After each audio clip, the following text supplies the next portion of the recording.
Alors aujourd'hui, nous allons parler de l'écriture scientifique d'un nombre. Vous avez appris en quatrième que lorsque l'on multipliait un nombre décimal par une puissance de 10, on déplaçait sa virgule vers la droite lorsque l'on multipliait par une puissance d'exposant positif et vers la gauche lorsque l'on multipliait par une puissance d'exposant négatif. On l'a déplacé d'autant de rangs qu'il y a d'exposants. Cela signifie qu'en fait, pour n'importe quel nombre relatif, on peut l'écrire sous la forme d'un produit de nombre décimal par une puissance de 10 et en jouant sur le positionnement de la virgule et l'exposant de la puissance de 10, il y a une infinité de façons d'écrire un nombre décimal. En fait, parmi toutes ces écritures, on en retient une que l'on appelle l'écriture scientifique.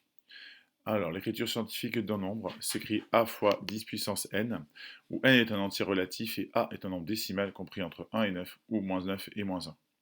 Dans l'exemple que l'on voit ci-dessous, le nombre A c'est 4578 fois 10 puissance 19.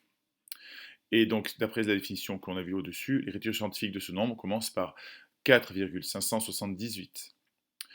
Pour aller de 4578 à 4,578, on remarque qu'on doit décaler la virgule de 3 rangs vers la gauche. Et comme on décale cette virgule vers la gauche, il faut compenser au niveau de la puissance de 10, c'est-à-dire augmenter l'exposant de 3 rangs. Et donc on passe de 10 puissance 19 à 10 puissance 22. Quand on décale la virgule de 3 rangs vers la gauche, c'est comme si on divisait par 10 puissance 3.